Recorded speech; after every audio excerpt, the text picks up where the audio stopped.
I've not been with it. All right. So the Ashkenazim do not eat kidneyot. Sephardim do eat kidneyot. Some Sephardim distinguish between rice and other kinds of kidneyot, but that distinction is there. In the Ashkenazic world, where women perform a ritual mitzvah, they are expected to recite the bracha. In the Sephardic world, if they're not obligated in that mitzvah, they do not recite the bracha. Referring back to Passover. At the Passover Seder, every time the Ashkenazi community has one of the drinks of wine, one of the 4 cups of wine, we say the Brei Pri Hagafen each time. In the Sephardic tradition, you only say Brei Pri Hagafen on the 1st cup of wine and on the 3rd cup of wine.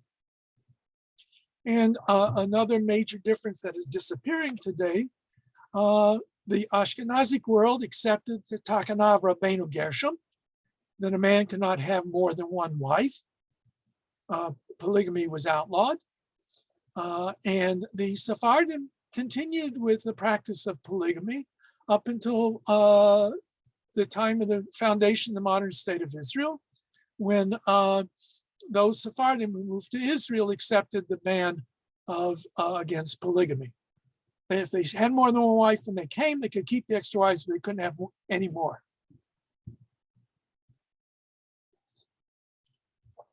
You know, ultimately, really, polygamy, we may have mentioned it, polygamy is really mostly, sorry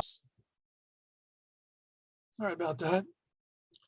Polygamy really is not a very successful urban pursuit, although we do find some that may do it. Okay, so now we have in the various times, various groups that pop up. We had the Karaites in the 9th century of the Common Era, who break away eventually and form their own sect. The next major division that we have is in the 17th and 18th century, really the 18th century, with the creation of the Hasidic movement.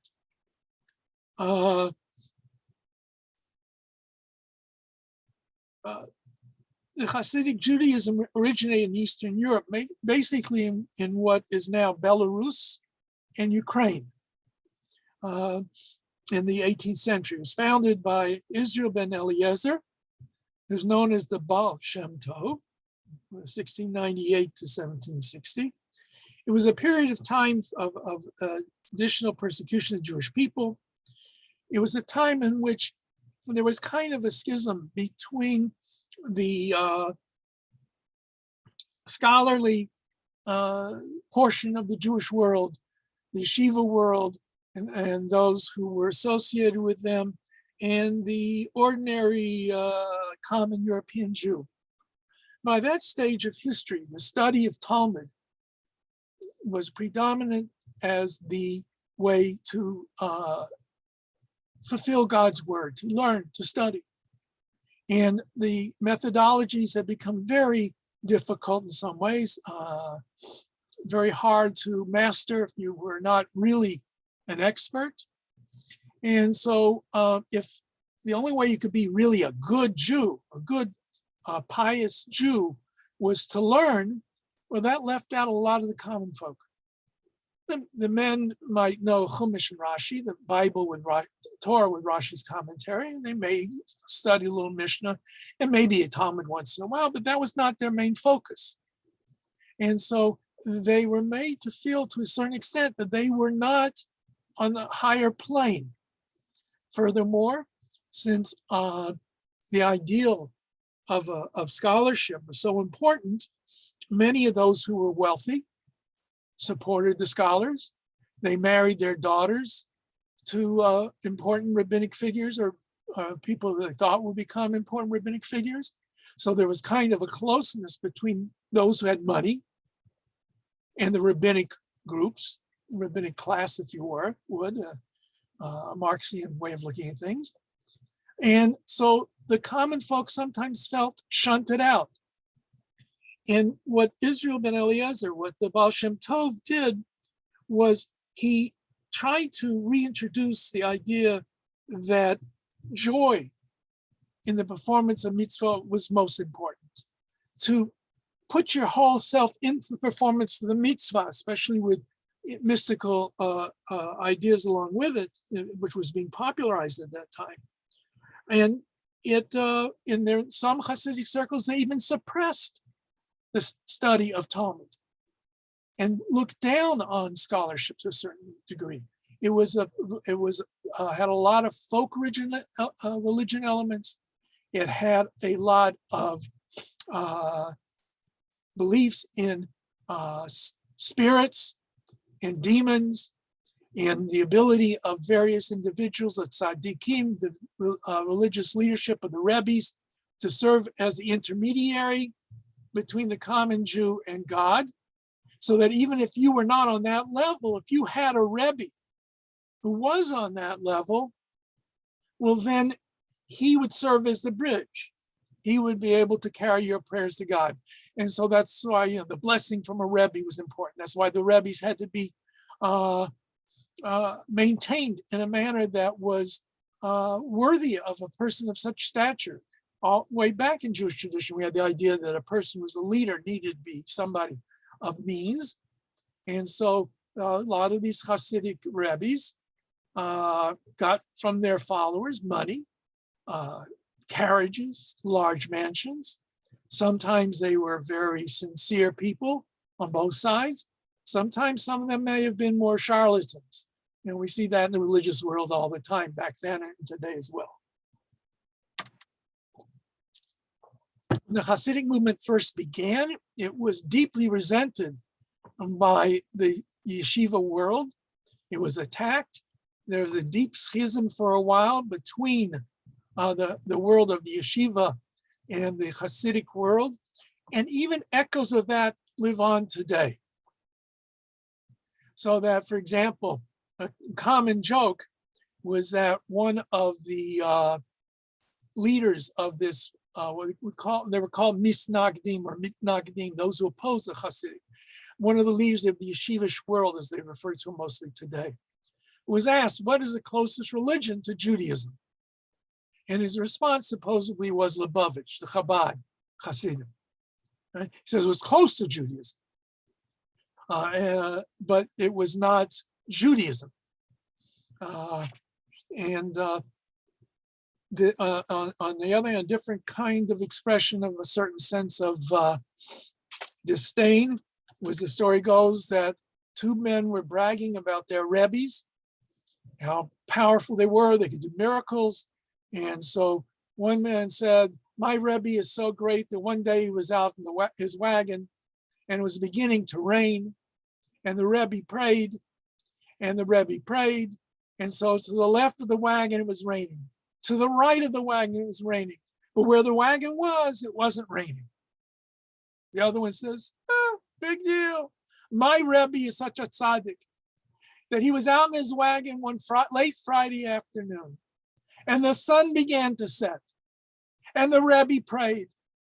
And to the left of the rebbe was Shabbos. To the right of the rebbe was Shabbos. But where the rebbe in his wagon was going, it wasn't Shabbos. Okay, so while that division still to some extent exists, and while the Hasidim in many ways were antagonistic to the major Jewish leadership of its day and age, and were attacked for it and back and forth between the two sides, today it's firmly entrenched in what we would consider the Haredi, the more right-wing element of the Orthodox world. So that breach was somewhat healed, even though some of the raggedness still exists in that area. But when we talk about modern Judaism and the various movements in modern Judaism, variations, today we mostly speak of 3 and maybe 4.5 groups.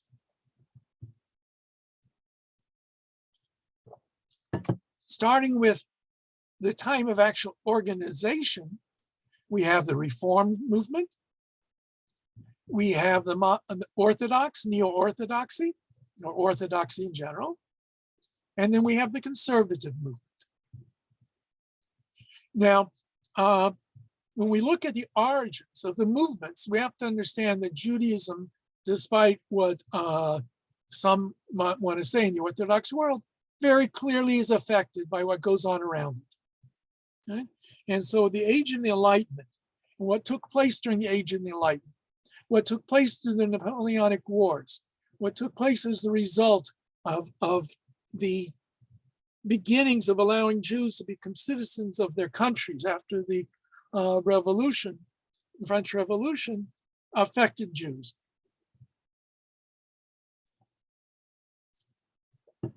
So Reform Judaism really has its origins in many ways at the beginning of at the time of the French Revolution.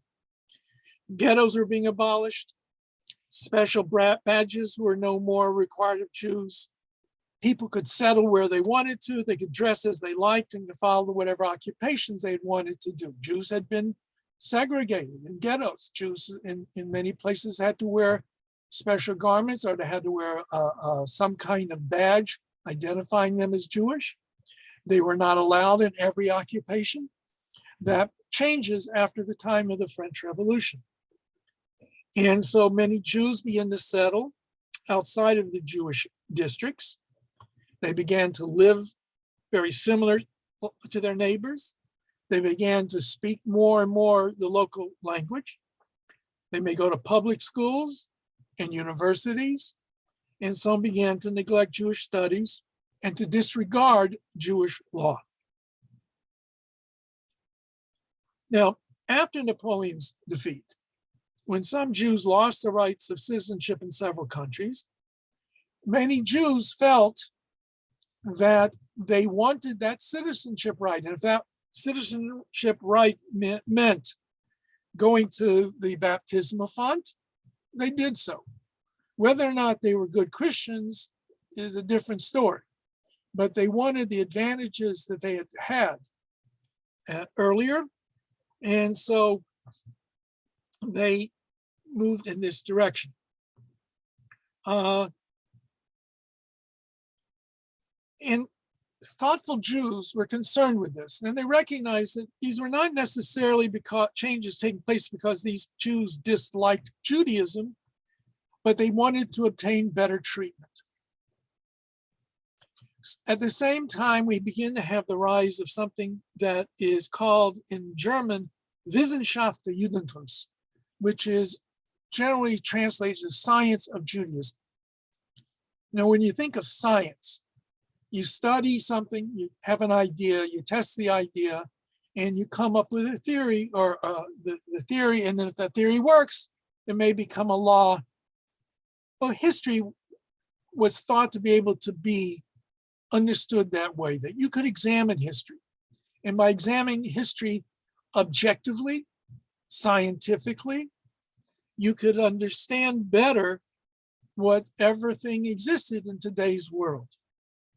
So the Wissenschaft, the scholars of the Wissenschaft, some of them were rabbis, some of them were not, but they were conversant with Jewish tradition, the Talmud and all the sources. But they wanted to study Judaism just like anybody else studied any other, again, science from an objective standpoint. And they said that there was a history. What is today was not what was yesterday. And everything that you have is a result of the forces of history upon the people and culture. They wanted to have Jewish studies introduced into universities as a respectable area of study, and freeing the field from the prevailing bias and regard Judaism as an inferior precursor to Christianity. You know, most of those who taught about Judaism in universities up until then were clergy or people who were Christians who thought Judaism was really a backward religion, and the only thing good about it was it led to the creation of Christianity.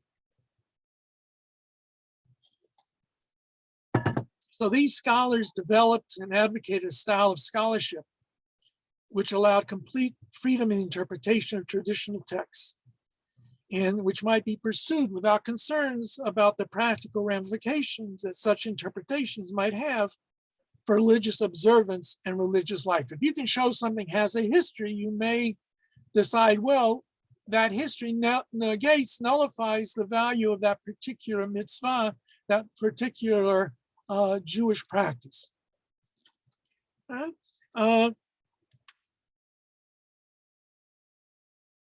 And so some of them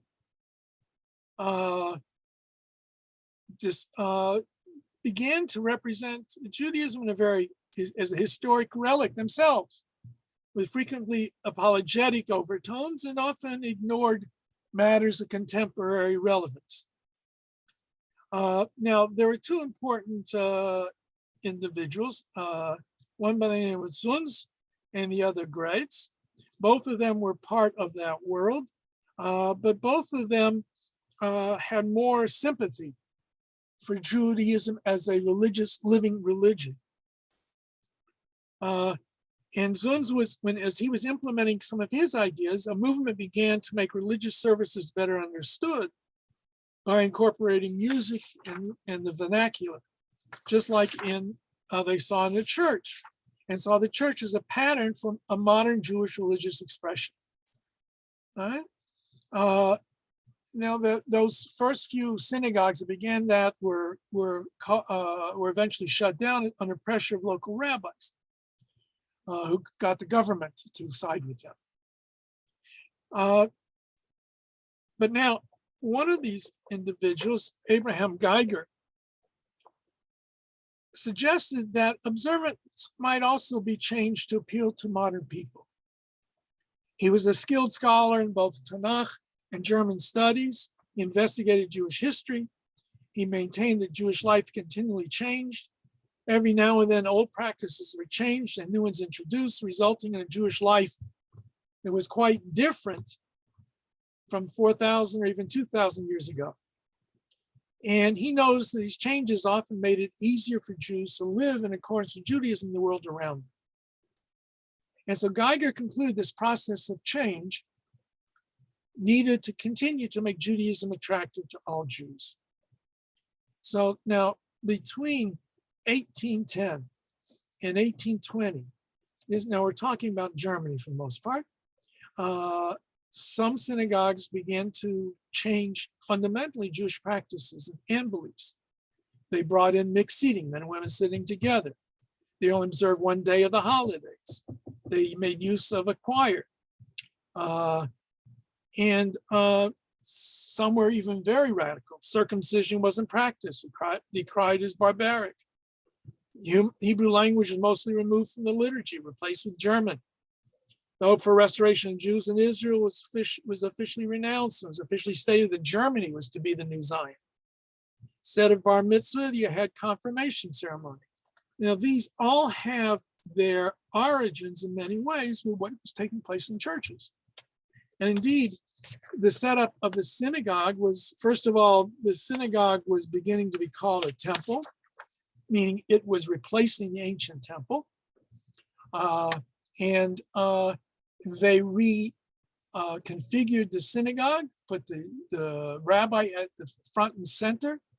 The Torah was read from up front towards the people. Some even went so far as to rule out kashrut and Shabbat on the Saturday and observe Shabbat in some manner on Sunday. Now, this reform movement begins to come to the United States as a result of changes in the immigration from Europe. In the 1848, the revolution and this put down that took place at that time, a lot of Germans and German Jews left and settled in the United States.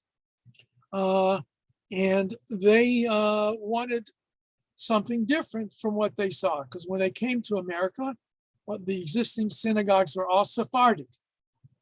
They had been established by Sephardim, and they followed the Sephardic practices. And some of these Jews rejected that. They wanted to change the service. When they couldn't do that, they split away and formed the first Reformed Temple congregation, Beth Elohim, in Charleston, South Carolina.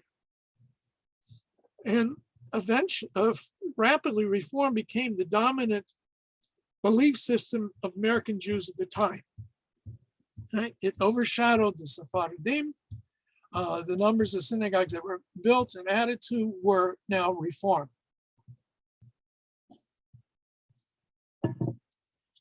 Now, Reform Judaism in America also benefited from the fact that there was no central religious authority. The idea of a chief rabbi or some kind of communal control did not exist in America.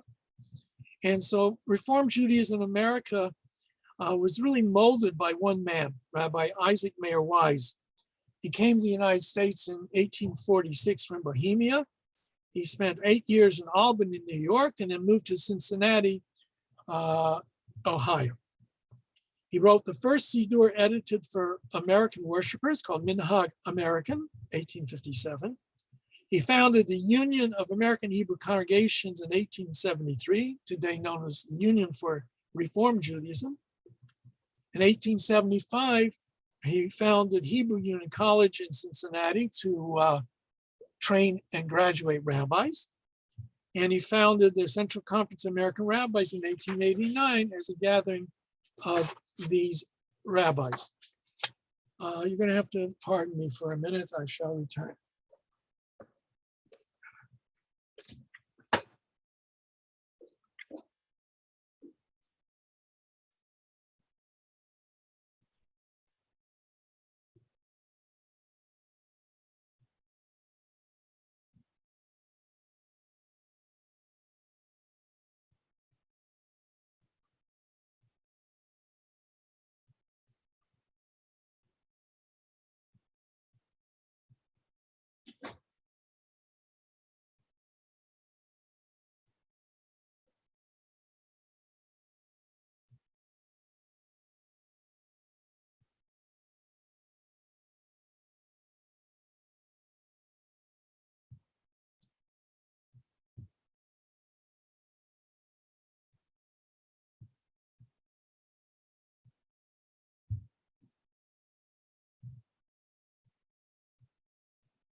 Okay, sorry about that, ladies and gentlemen. By 1880, more than 90% of American synagogues were reformed.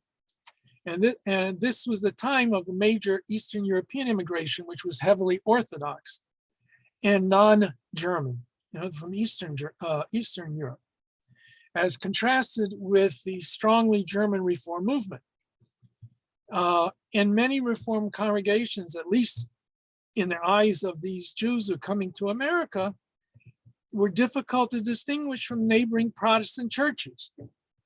The preachers in robes, the rabbis wore robes, the pews with mixed seating, choirs, organs, hymnals, and some of them have become very radical in dropping off from a lot of Jewish practices.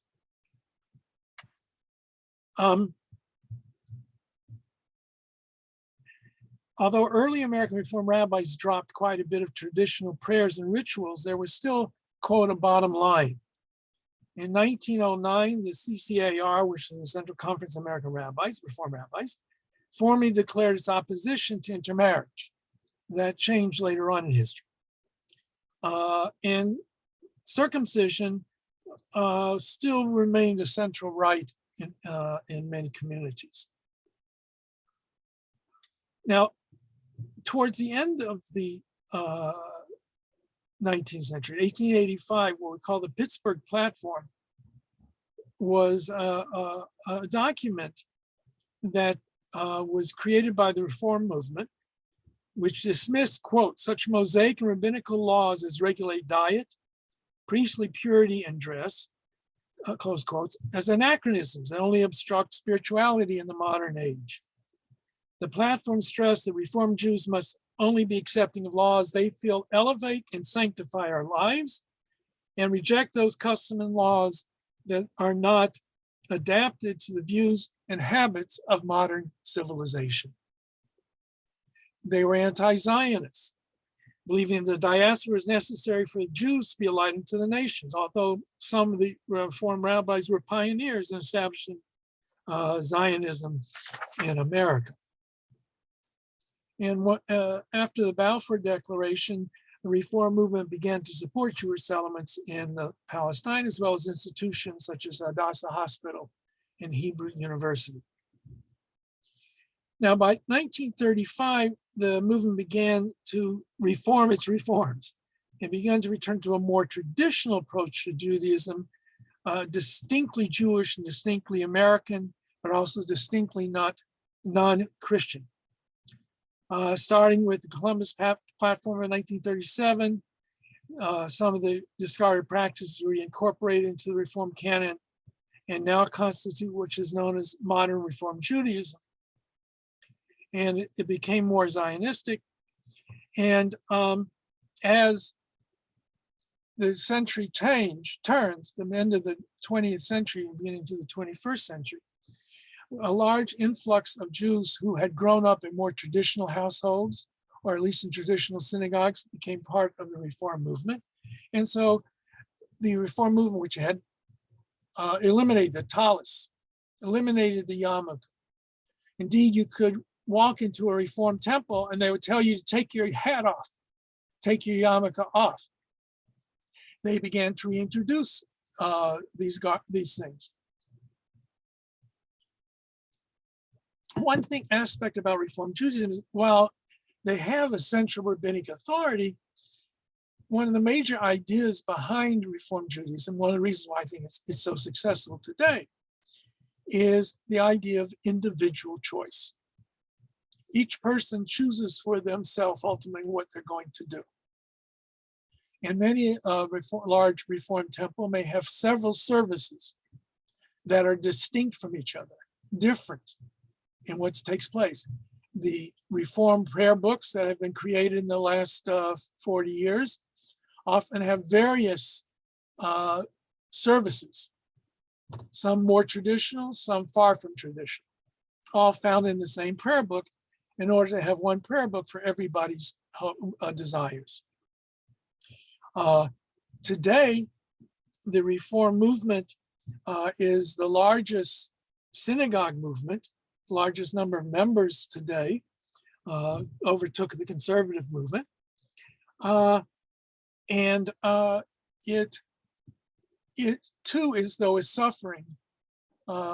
It's hard to really determine how much the Jewish synagogue world has been affected ultimately by this last 2 years of COVID. You know, the introduction of Zoom, as we're going through right now, enabled people to attend synagogue services all around the world.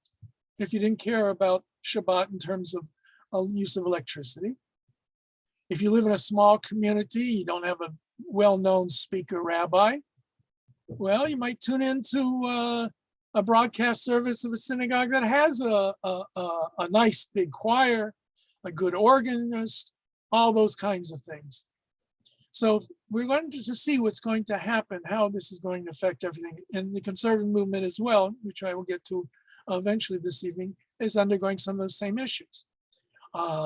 Drops in membership, drops in money, has affected the Reform movement to an extent as well. And so to such an extent that the first location for Reform rabbis to be ordained was in Cincinnati, Hebrew Union College. And shortly, they're no longer going to ordain rabbis there anymore. They may take some classes there for part of the time, but they will have to go somewhere else to fit another Reform institution to complete their studies. So the interesting thing, though, to remember and to note that when you think of organized movements, the Reform was the first modern movement.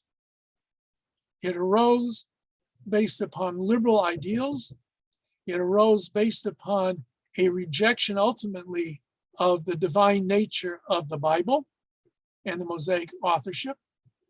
It rose by denying the authority of the rabbis of the Talmud and the later sources, and relied heavily on the individual's choices and on the local atmosphere, the local culture around the Jews.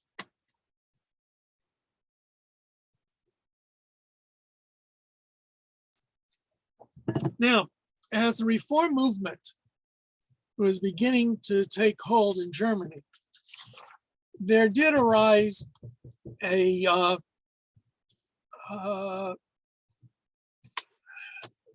opposition to what was taking place. You have to understand, first of all, that in North America, even if synagogues belong to an umbrella organization, there is no overriding a communal authority. Right? But in Europe, even today, many communities have an official Jewish community. And the Jews who are part of the community pay taxes. At least everybody, if you want to be recognized Jewish in those days, you had to pay your taxes to the Jewish community, to the Judenstaat. And they paid the rabbis' salaries. They hired the rabbis. Rabbis were often communal rabbis rather than synagogue rabbis. And as Reform begins to come up and begins to take root, many of these Jewish communities became governed by men from the Reform movement. And those who were Orthodox resented what they were doing, resented having to accept their money through them, and as well as the ideology. Now, they wanted to maintain their traditions and adhere to Jewish law while simultaneously engaging with a post-Enlightenment society. And this group was represented by the work and thought of Rabbi Samson Raphael Hirsch, who, interestingly enough, the pictures of him are in clerical garb. So he actually wore a clerical robe and a rabbinic collar that they had.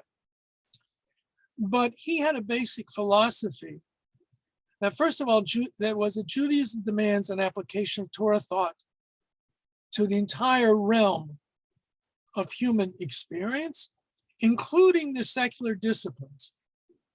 And this philosophy is termed Torah im derech eretz. While insisting on strict adherence to Jewish beliefs and practices, he held that Jews should attempt to engage and influence the modern world and encourage those secular studies compatible with Torah thought, and this form of Judaism is sometimes referred to as neo-Orthodoxy in what eventually became known as modern Orthodoxy. And today the preferred term is centrist Orthodoxy. Now, not everybody agreed with him in the Orthodox world. Many were opposed to some of his very limited innovations, like a sermon in German, and wanted nothing to do with secular studies in the secular world.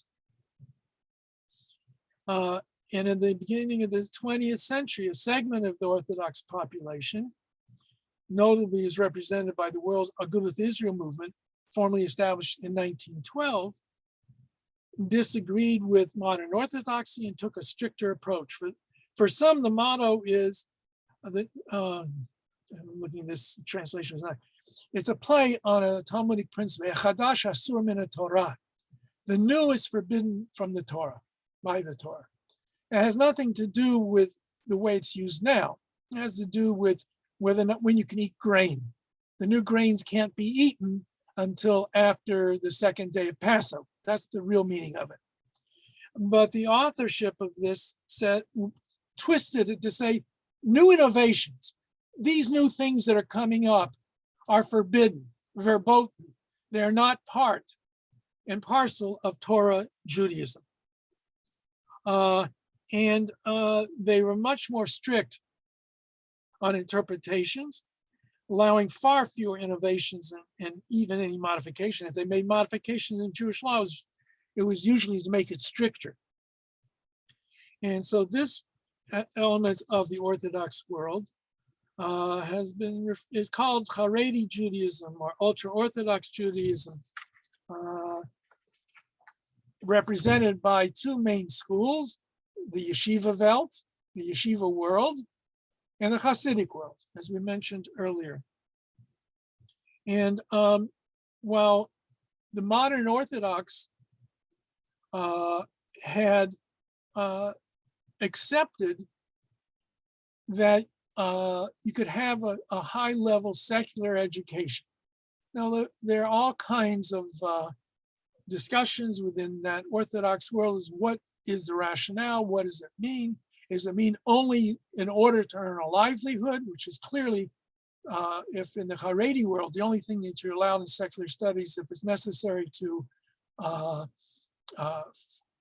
earn a livelihood, but certainly not to study philosophy and literature and things like that. Some in the modern Orthodox world find that even modern literature can find or can be seen from the Torah perspective as a useful way of seeing the world and understanding people. Now, in 1915, also in part because of rejection of what the conservative movement started, which we'll come to in a minute, a school was created called in New York City, Yeshiva College, later becomes Yeshiva University, and the Rabbi Isaac Yochanan Theological Seminary, which was created to ordain traditional Orthodox rabbis for the American world. And so the bulk of the leadership of the modern Orthodox rabbinate comes out of Yeshiva University. Not all. People change, go in different directions. I know conservative rabbis who became Orthodox rabbis. I know conservative rabbis who became Reform rabbis, Orthodox rabbis who became Reform rabbis. I don't know too many Reform that became Orthodox, but it's possible.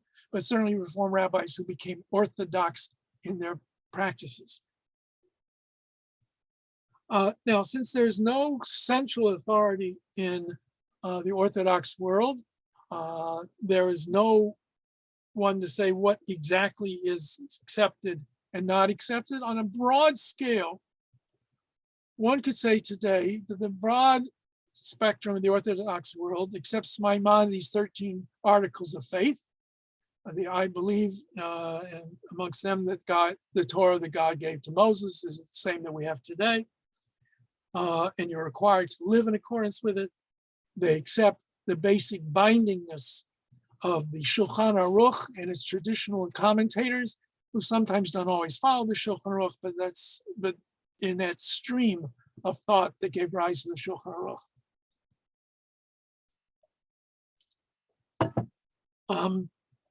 Some in the modern world, modern Orthodox world, have greater philosophic flexibility, are more open to certain changes. For example, the definition of death, whether brain death is sufficient or not. They're in the Orthodox world that accepted it, and those in the Orthodox world that have not accepted it. The role of women is a very difficult sticking point for any traditional group. The Orthodox world even in the Haredi world has had to deal with it in different ways. For the most part, the role of women in the Orthodox world in terms of religious functioning is non-existent. There are no religious functionaries who are female in the Orthodox world. The Reform introduced the first female rabbis. Now, in the most left-wing elements of the Orthodox world, they have begun to graduate women. They give them different kinds of titles, not rabbi, but the idea that they can be highly educated in Talmud and law codes and can be advisors to women, especially in areas that are women's personal areas of need and circumstances. Some have even had female presidents of their synagogues. Others on the far more right wing of the Orthodox world, not only do they reject these minor innovations, they're the kinds of people who their newspapers will blot out a female face if they're in a picture. A famous one was when Osama bin Laden was hunted down. The room where all the high mighty mucks of Washington, President Obama, and the Secretary of State, remember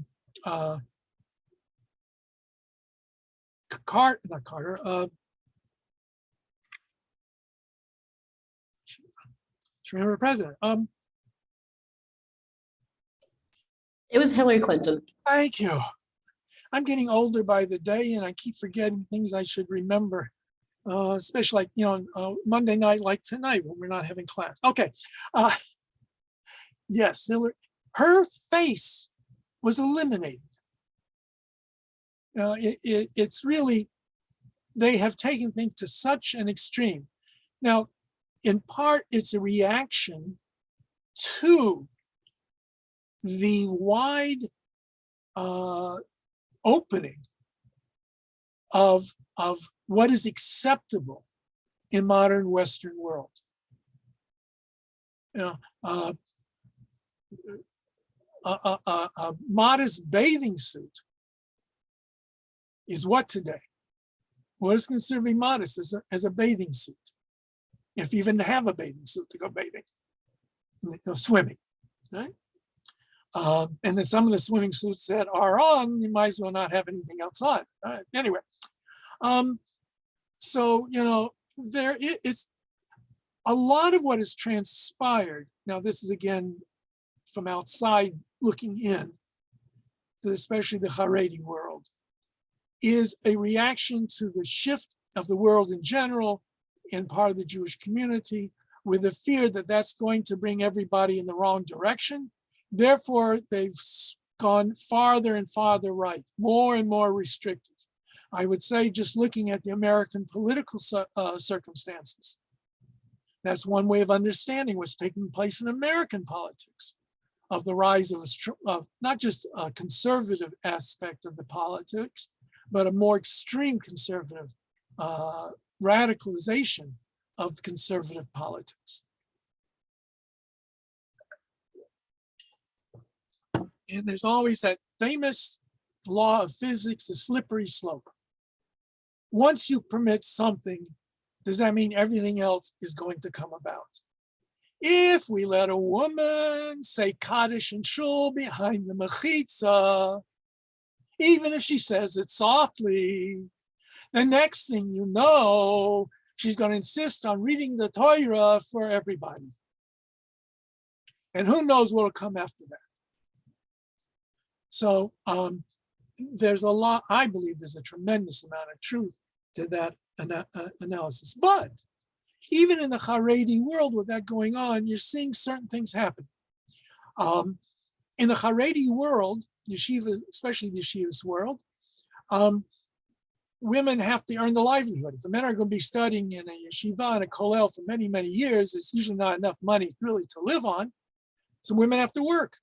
And some of them have gone into technological fields, computers and things like that, which requires a certain technological education. Now, they don't allow liberal stuff in there, but they're doing that. So the women are being very well educated, at least in a certain area, leaving their husbands far behind in terms of that.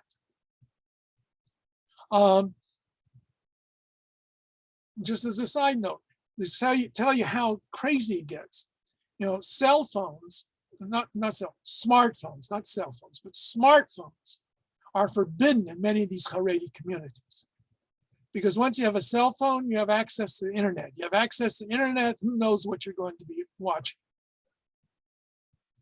And it's to such an extent, don't tell anybody I'm telling you this. My brother, the Haredi, was on a flight back to Israel, I think it was Rosh Chodesh, and his Siddur got accidentally packed away, and he didn't have the prayers, all the prayers for Rosh Chodesh memorized by heart. Somebody offered him their smartphone, because you can have a Siddur on the smartphone. I have a Siddur, I often use it, Mincha Marav all the time. My brother wouldn't use it. It's verboten. You know, verboten is German, but it's also is Yiddish. It's nicht. You don't, no kind of garbage like that. Okay? So, on the other hand, the regular cell phone, you will see them sometimes on this phone, and especially in Israel. You know, they have a third phone in their pocket, but very strict on what they want to allow to come into their world. Now, the youngest of the movements, the Qua movement, is really the conservative movement. And the conservative movement really rises up as a reaction to reform. So the Orthodox reaction to reform, although they are maintaining traditions. The conservative movement are what was known in Germany as historical Judaism, was a reaction to the idea that reform were going way too far in what they were trying to do.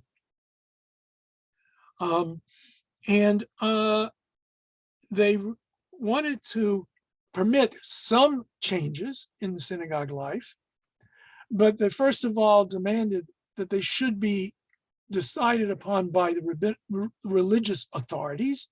It's not every person for themselves. These changes need rabbinic deliberation. They accepted, to a large measure, modern critical theories of study, originally not critical studies of the Bible, but later on as well. And so while it began in Germany under the leadership of Zachariah Frankel, in the United States, it really rose up from the creation of a school. Now, remember, I mentioned Hebrew Union College. Hebrew Union College was originally envisioned as a school for all rabbis, no matter modern or traditional. And that was at least the claim, at least when they were out, when Isaac Mayer Wise was raising money for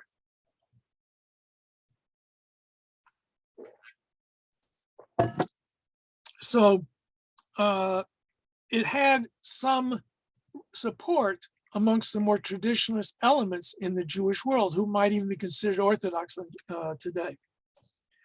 The big break comes in 1883 at what is known as the Trefa Banquet. And this was a banquet in honor of the first graduating class from Hebrew Union College. And it was completely a non-kosher affair. The shellfish were served, all kinds of things that were considered to be forbidden by traditional Jewish law. So those few more traditional-minded people who had helped support this decided they had found their own school.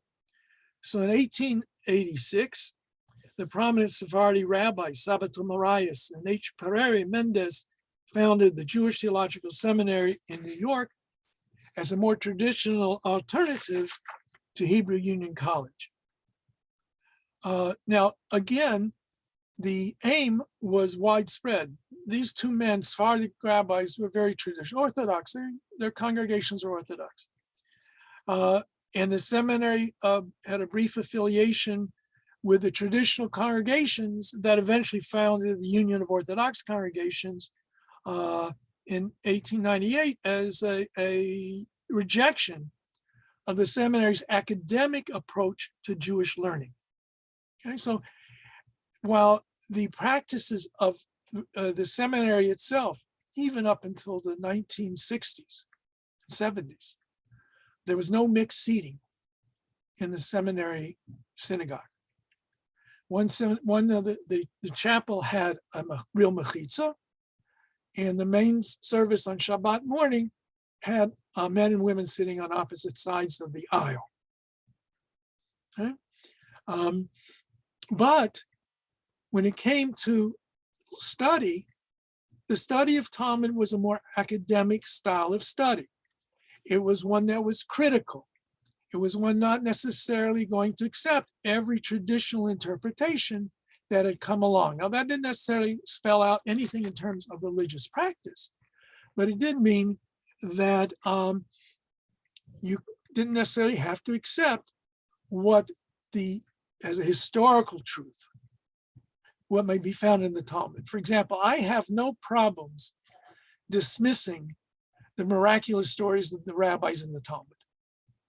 I have no problem seeing the influence of outside cultures when they talk about huge birds, which is clearly the rock, ROC, that you find in Islamic and in Arabian mythological ideas.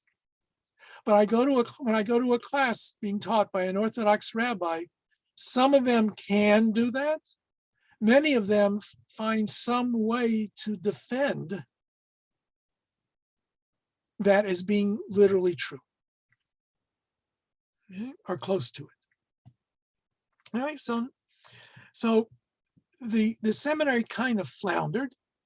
Its first graduate eventually became the chief rabbi of England, the United Synagogue of Britain, although he was considered to be Orthodox, at least by most of the world. But the seminary was in deep trouble. It had lack of permanent funding, and it was ordaining no more, really like one rabbi a year. So the situation was resolved due to the efforts of Cyrus Adler, who was a professor of Semitic languages at Johns Hopkins University and founder of the Jewish Publication Society.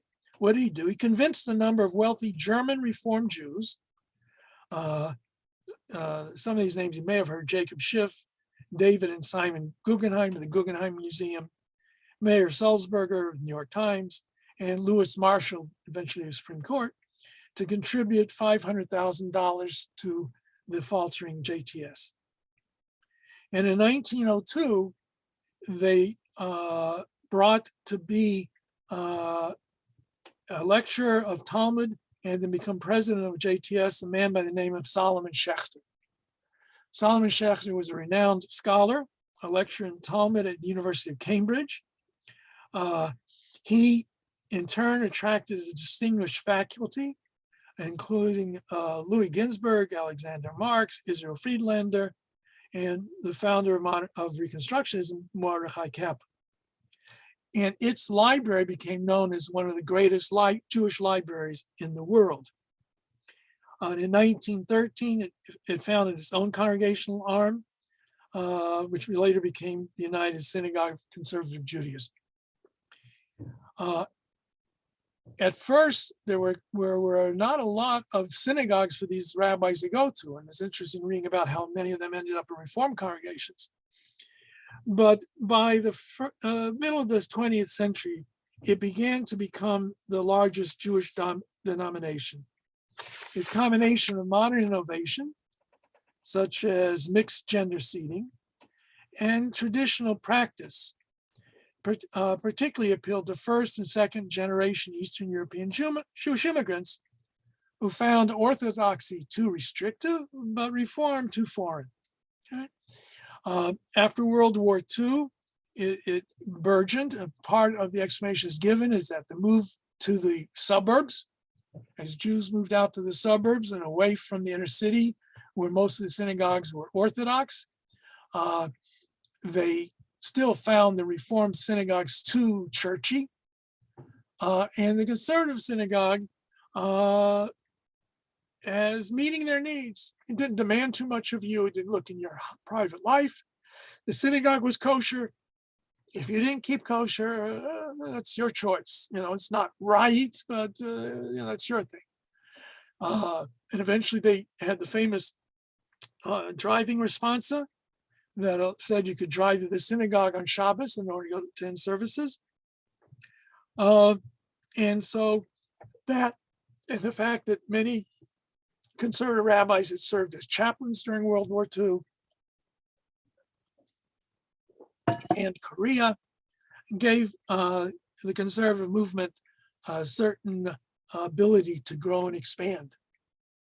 So by the end of the 60s and the early 70s, it was the largest of the movements. So in the early 1990s, about 43% of Jewish households affiliated with a synagogue belonged to a conservative synagogue, 35% for Reform and 16% for Orthodox. Now in 2000, 10 years later, it dropped. It was only 33% of synagogue-affiliated American Jews belonged to a conservative synagogue. And for the first time in nearly a century, the Reform now was the largest denomination in America. Now, the conservative movement had started day schools, and one of the important elements in the Orthodox world was the day school movement, yeshiva world. The impact of the late 60s, the early 70s, women's lib, of the push toward more and more towards individual choice and individuality made a big inroads into the conservative movement. And we find that there was, first of all, a little bit earlier in 1963, Mordechai Kaplan created what we call the Reconstructionist Movement, which is really originally a very austere sociological concept of religion. God was a power for good in the universe, did not believe in a personal God. They created their own rabbinical school. Today, that's a very different kind of world. A little bit later, there was the big fight in the conservative movement over the ordaining of women as rabbis. And when that was passed, eventually, those who dissented from that movement split off to form the Union for Traditional Judaism. We see that the conservative movement has moved, I think, a legitimate analysis, more towards the left. It has become more accepting of homosexuality. We talked about that one time in terms of the various responses that were written regarding how to treat homosexuals, where they could be leaders in synagogues, and etc. There's no official permission to form weddings, but I know for a fact 2 of my female colleagues here in Ontario last year got married. I don't know who officiated. Okay. And that has affected Toronto rabbinate. Toronto, until the mid-90s, was predominantly very traditional conservative Jewish community. The role of women was very limited. Women were not counted in the minyan. Women were not called up to the Torah. But in the last 20, well, I guess it's about 26 years, it's 2022, so 28 years, we found that the conservative movement has moved quite leftward here in Toronto, so that we have women rabbis in our community. We have synagogues that count women for a minyan and count women can daven from the Amud, read the Torah, etc.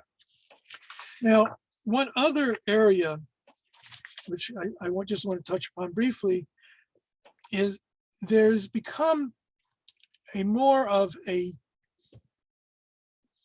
chaotic religious Jewish world, or even almost a non-denominational Jewish world. You have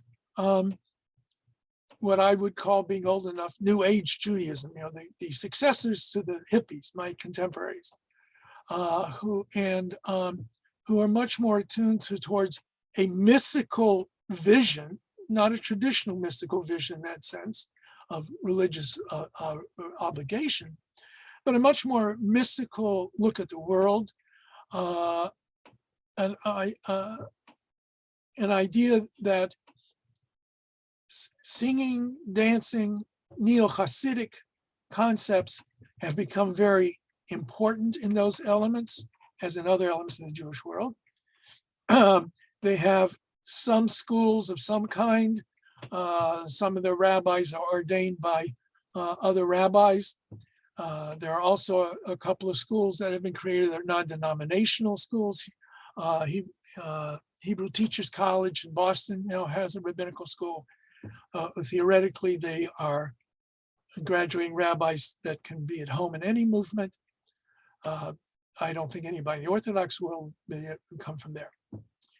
In the Orthodox world, as I mentioned earlier, you have some more left-wing kind of spokespersons. So there is a yeshiva that was created that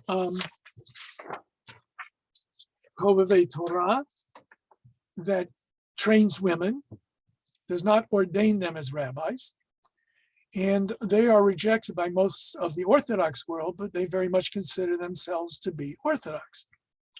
You have partnership minyans. There is or was one, I don't know if it still exists here, in which certain parts of the service can be recited by women. The preliminary psalms, women can read from the Torah, women can give sermons. They are not ordained as rabbis. They cannot do those parts of the service that traditionally clearly were rejected or were limited to performance by men. Some of them insist upon minyan being 10 men and 10 women. So you can't start services without 20 congregants being there. And of course, in the more Orthodox world, they look askance at that. And you have all kinds of configurations across the Jewish world. Now, if we were to try and understand how the Jewish world kind of divides itself, I think we can start with certain concepts. We'll start with the authority of the Bible, especially the Torah. Now, according to the Orthodox world, the Bible is under the authority of God. God gave it. It's because he composed it, recited it, dictated it, however it was made known, it is God's word. In the more traditional world, as well as some of the traditional elements of the conservative movement, that is still accepted as being the basic underpinnings of it, even though it may recognize the possibility of certain human elements having gotten into it. Beyond that, you have some who see it as God's will, and the covenant between God and the Jewish people, past, present, and future. So it's not just God's authority, but the covenant. Israel made a covenant with God, and it's that covenant that binds the Jewish people today to the Torah.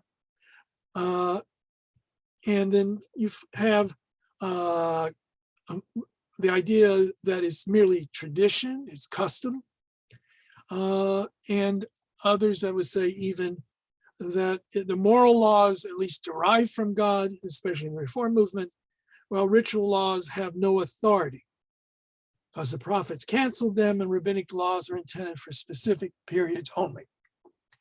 So the authority on one hand is God, and the authority on the other hand really becomes very clearly human. Now, that is true. That affects several other areas. First of all, how do you approach the study? Now, the Orthodox world, for the most part, does not distinguish between the literal word of the Torah and the rabbinic interpretation of the Torah. In other words, the rabbinic interpretation is what the Torah means. For example, eye for an eye, tooth for a tooth. The Talmud clearly understood this to be monetary restitution. For anyone besides the more Orthodox world, those who are given to historical methodology would think maybe it's not quite the case, that it may have changed, it may have developed, that the pshat, the clear-cut meaning of the text, may not always coincide with the interpretation that the rabbis give to it. Now, a medieval rabbi, a very important medieval rabbi, the Rashbam, Rashi's grandson, Shmuel ben Meir, is of that school, really.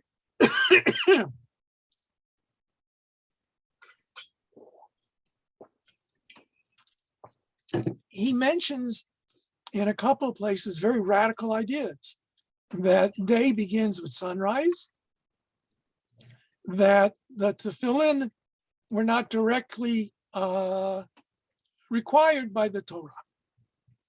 He does not observe from sunset.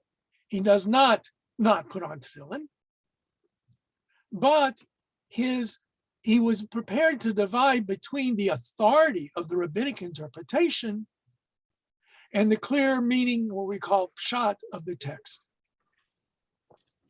Okay? So that method of study clearly defines a borderline between almost all of the Orthodox world, except for a very small fringe, and the rest of the non-Orthodox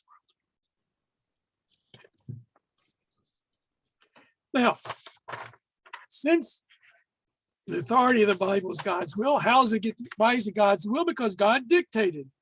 Not only did he dictate the Torah, that includes not only the written, but the oral traditions These are the words that God gave to Moses at Sinai. That's a more complicated statement than really on the face value, but we're going to use it as a very simplistic understanding. Now, in the conservative world, some say there's a continuous revelation. God revealed his will at Sinai and at other times, but it was written down by human beings, and therefore that explains some of the diverse traditions that may be found in the Bible. Others say no, people wrote the Torah, wrote the Bible, but they were divinely inspired. Now, how that's different from the inspiration of a Beethoven or a Bach, I don't know. Then the Torah is a human record of the encounter between God and the people of Israel at Sinai. Since it was written by human beings, it was and created by human beings, it has laws and ideas that are no longer applicable. Right? And then there's those who say it's purely a human creation. So now, with those in mind, God's will, God's dictating the context of Jewish law with variational ideas of human somehow interaction in the revelation of Torah and mitzvot, as well as understanding some human involvement. Not ahistorical, looking at Jewish tradition and law, very historical way of looking at it. That therefore gives rise to the difference onto how you can approach the possibility of change in Jewish tradition. The Orthodox essentially say there is no opening for change. Again, that's a little glib, but Oh my gosh. what? Somebody commented, oh my gosh, I think. There is, we mentioned this before, there's, on the one hand, there's this rabbinic idea that everything that was ever to be interpreted by any scholar in the future was already revealed to Moses at Sinai. And then there's another view that Moses couldn't understand what Rabbi Akiva was talking about. And so within the Orthodox world, you can choose, if there's not a set accepted decision in a particular area, it leaves it open to different interpretations, and you can follow different interpretations, different scholars, different authorities. New situations that have arisen but were not mentioned or dealt with exactly in the Torah itself. Brain death, for example. Are we limited by the way the rabbis understood respiration as the definition of death, or can we adopt brain death? And since there was no way of ascertaining brain death in the time of the Bible and the Talmud, maybe that changed circumstance would allow for a different approach. Within more traditional, conservative, traditional wings, it's more open to some changes if you can show that there are clear errors that have crept in, mistakes, clear borrowings from other cultures, adopting practices that really were not in keeping with the original intent of the Torah and Jewish tradition. A compatriot of mine who is now an Orthodox rabbi, originally started at JTS, Alan Uter, very brilliant man, exceedingly brilliant. He likes to fight. That's also with his brilliance. He attacks the current practice of sfira, of not having music during this time. And he attacks those who say you're not allowed to have music. And he relies upon the sources that never mention any ban on music during this period of time. So he says that is not part and parcel of Jewish tradition. And just because Jews have been doing it for a while doesn't necessarily give it sanctity. The opponents would say, well, it's Minhag Yisrael. Once Israel begins a certain custom, it becomes as strong as law, and you can't go against what has become traditional. As you move further along to the left, the more open to changes. Again, in the conservative world, at least it's supposed to be done by scholars. In the reform world, at least in theory, each individual is allowed to choose for themselves how they wish to interpret the meaningless of some of these laws and traditions. Okay, I hope I got you confused enough tonight. But your grandchildren, I think, will find a very different Jewish world than what we have today. Now, on the one hand, the Orthodox movement has been strengthened. There are far many more children born, especially in Haredi families. And they are becoming a greater percentage of the Orthodox world. They always have been greater than the modern Orthodox, but even more so. But they too have to deal with the modern world, and who knows how they're going to do it, if they're going to become like the Amish and go settle somewhere else, as it were, or adapt in some way. Orthodoxy has a certain degree of upheaval, and I think you go back and forth, but I don't think it's going to change tremendously from what we have now, because there will people who become more traditional, will find Haredi Judaism too much for them, but want to have a more set understanding of what's religiously required. Everything else, all of the liberal side of the spectrum, from conservative all the way through reform and reconstructionist, they're going up and down, back and forth, and to be honest with you, I have no idea what will be tomorrow with those movements. So I am what Rabbi Allen and I call ourselves a troglodyte. You remember what, if you know what a troglodyte is, it's one of those species of animals from way back in the dinosaur period. We're still around, but we don't really fit in too much into this world. I'm more on the right-wing conservative, for better or for worse, whether you like it or don't like it. That's where I'm coming from, although I think I do respect everybody and try to anyway. But that's not what is being produced today in the conservative world. And interestingly enough, I am more traditional in some ways that some of the rabbis coming out of Chovevei Torah, who are ostensibly Orthodox, but that's neither here nor there. Okay, but it's important to note the Creation Reform movement as the first modern movement, Hebrew Union College, the formation of the first rabbinical school in America, and their CCRI, Central Council of American Rabbis, and the Union for Reform Judaism as their synagogue movement. The Orthodox world, Yeshiva University, the importance of the Shulchan Aruch, the high importance given to day school yeshiva education,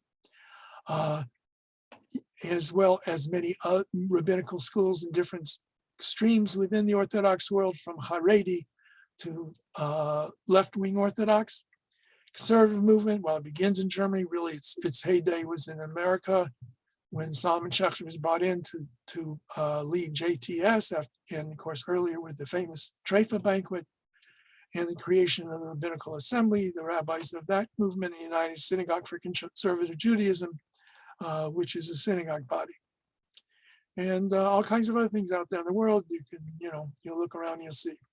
One thing that I will insist on, and virtually everybody who I would consult with across the spectrum says Jews for Judaism are beyond the pale.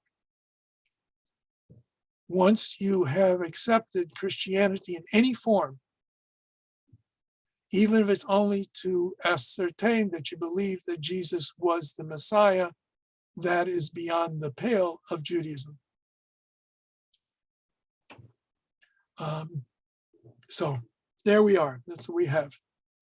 Any questions tonight? Rabbi Berman, quick question for you. Do you find that most of these movements are in the Ashkenaz world? Like, Okay, Go ahead. good question. Good question. For whatever, well, remember, most of this develops from Central Europe and from a little bit of Eastern Europe. The Sephardic world, Eidot HaMizrach, the Iraqi Jews, the Syrian Jews, the Jews from Georgia, Kazakhstan, all those communities, they had a different reality. For the most part, you don't find the creation of any non-Orthodox synagogue within that realm. There may be one or two somewhere in the world. But what they did was they made a kind of bifurcation. The synagogue, the Sephardi synagogue, was Orthodox, the way it's always been, the way it always will be. Shabbat is Shabbat. Okay? Now, the guy may go to shul, to the synagogue, I shouldn't say shul, the Beit Knesset, Shabbat morning, and go to the soccer game in the afternoon. Okay? He may or may not be very strict on how kosher he keeps and how Shabbat observant he is, but he knows the only way to be really a frum Jew is the Sephardic way of doing it. He doesn't want to separate himself from it, or she, but they go their own way sometimes when they feel they need to. Does that answer? I mean, that's, I think, is the reality. You know, don't forget, the Islamic world too doesn't really have a reform world. They have divisions, schisms, Sunni and Shia and that sort of thing. But that's based upon other issues. It's not an attempt to match modernity in any way. so is it safe to say that anyone who is of Sephardic origin can't really find a more conservative or reform synagogue to go to in Toronto, for example? The best you can do is if you like the Sephardi style, you're going to have to go to a Sephardi synagogue. If you want a more traditional style, but it's still, say, men and women can sit together, you really only, I think Beth Emeth is the only place that's left.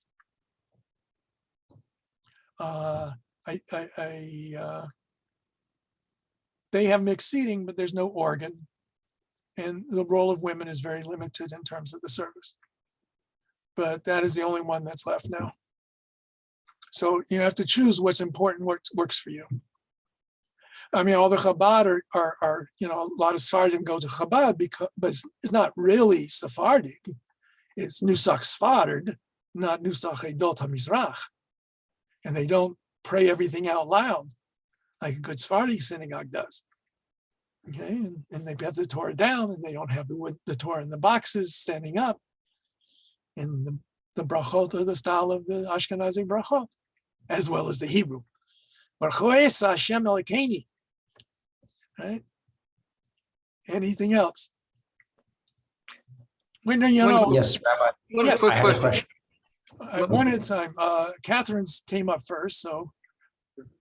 Okay, just a reference to what you were saying about, you mentioned Jews for Judaism. Did you mean Jesus. Jews for Jesus? Yes, okay. As beyond the pale. Because I thought Jews for Judaism was sort of a counter movement to Oh yeah, Jews now for if I Jesus. said Jews for Judaism, I apologize. Jews for Jesus. Jews for Judaism was an organization that was created to counter those trying to convert Jews to Christianity. It's a fine organization. It's Orthodox. I'm not, that doesn't make it right or wrong, it just is. Know that, but you know, but it's not at all. And they tend to be work with any Jewish community. They don't say they can only deal with Orthodox communities, but the rabbis are usually Orthodox. Robert, you had something? That was my same question. He beat me to it. Okay, I apologize for that reference. If anybody was listening on the tape later on, I hope you will listen far enough to know when I made the mistake. Right? Now, just, okay, God willing, I will be over this stomach issue that I'm having next week. And although it's after 9, so I managed to get through that without too big of a break in the middle. And I wish everybody a good Lag BaOmer. I didn't really count it since I didn't say the Hebrew words, the number. I have to do that yet. And bonfires and barbecues tonight and tomorrow. Haircuts for those who want to get a haircut. We got Memorial Day and good old Victoria's birthday coming up. So if you're American, Oh, yes. you can celebrate Memorial Day. If you're Canadian, Victoria Day, they're just different days. Okay, everybody. Good night. Feel better. All right, thanks, Rabbi Berman. Bye. Right. Bye. All right.